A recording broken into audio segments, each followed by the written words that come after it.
Assalamualaikum warahmatullahi wabarakatuh. Perkenalkan, nama saya Lailatul Nasihah.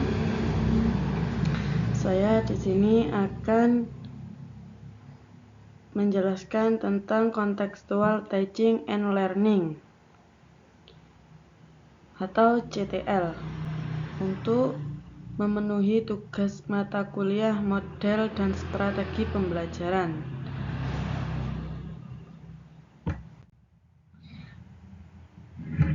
Contextual teaching and learning yaitu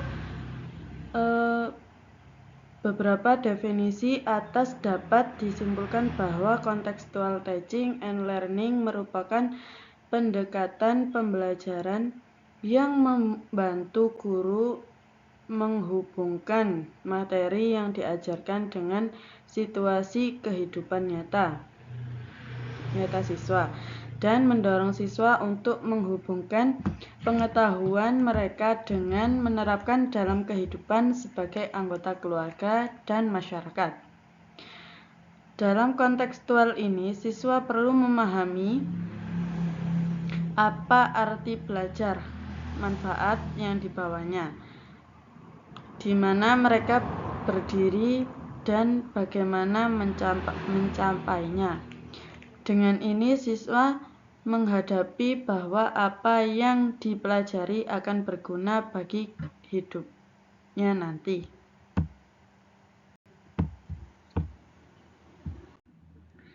Beberapa tokoh dalam dunia pendidikan yang berkontribusi pada pengembangan dan pemahaman tentang CTL.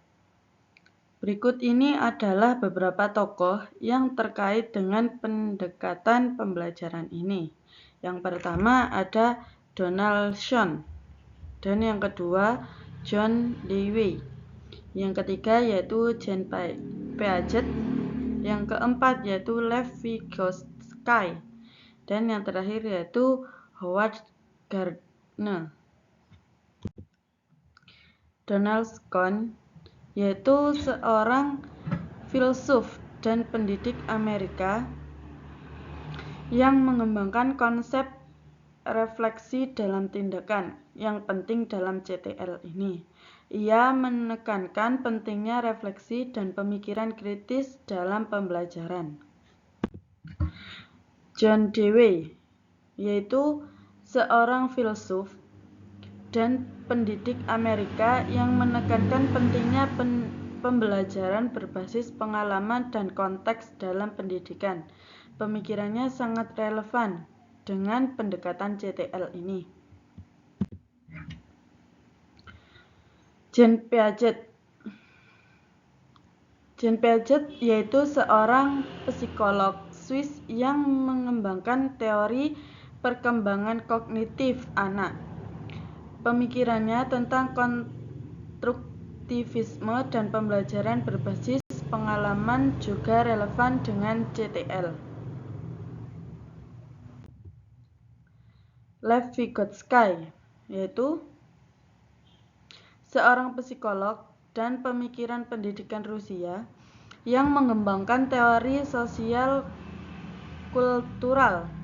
Pemikirannya tentang pentingnya interaksi sosial dan pembelajaran kolaboratif juga relevan dengan CTL. Yang terakhir, Howard Gardner yaitu seorang psikolog dan ahli pendidikan Amerika yang mengembangkan teori kecerdasan majemuk. Pemikirannya tentang pentingnya mengakui keberagaman kecerdasan siswa dalam pembelajaran ini dapat diterapkan dalam CTL. Pembelajaran contextual teaching and learning memiliki beberapa ciri khas, yaitu konteks real, yang mana menekankan penggunaan konteks nyata atau situasi kehidupan sehari-hari untuk mengaitkan materi pembelajaran dengan pengalaman peserta didik. Yang kedua yaitu pengalaman aktif, yang melibatkan peserta didik secara aktif dalam proses pembelajaran melalui kegiatan-kegiatan yang memungkinkan mereka mengalami, menyelidiki, dan menerapkan konsep-konsep pembelajaran. Yang ketiga yaitu refleksi, yang mana mendorong refleksi peserta didik terhadap pengalaman belajar mereka. Memungkinkan mereka untuk memahami konsep secara mendalam dan mengaitkannya dengan pengetahuan yang sudah dimiliki. Yang keempat yaitu keterlibatan emosional. Mengakui pentingnya keterlibatan emosional peserta didik dalam pembelajaran sehingga materi pembelajaran memiliki relevansi dan daya tarik pribadi bagi mereka.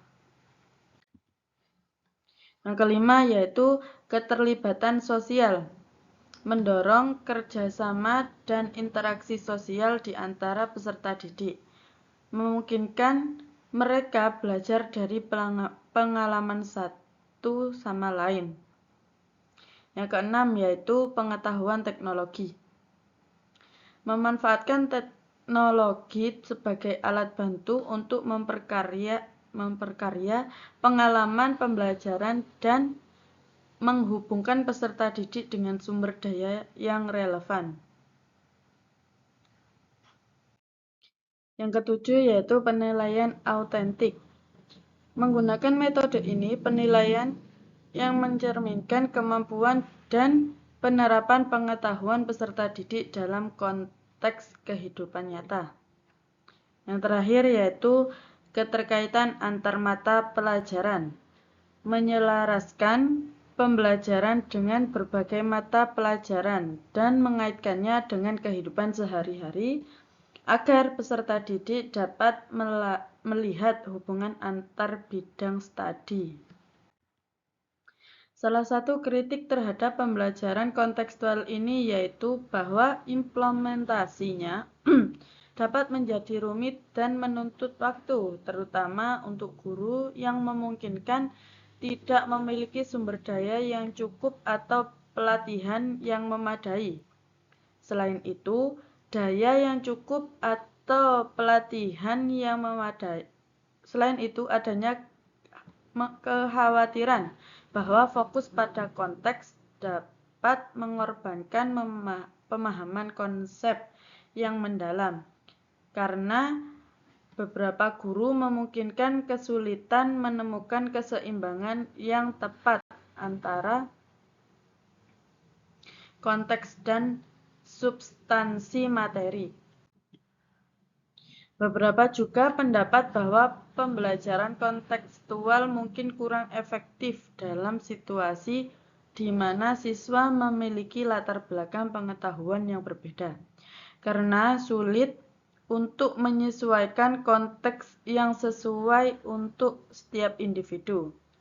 Terakhir, beberapa kritikus pendapatan bahwa terlalu banyak penekanan pada situasi kontekstual dapat mengaburkan batas antara pembelajaran formal dan informal yang dapat membingungkan bagi siswa. Itu saja yang bisa saya sampaikan. Kurang lebihnya mohon maaf apabila penjelasan saya kurang jelas. Wabillahi taufiq wal hidayah. Wassalamualaikum warahmatullahi wabarakatuh.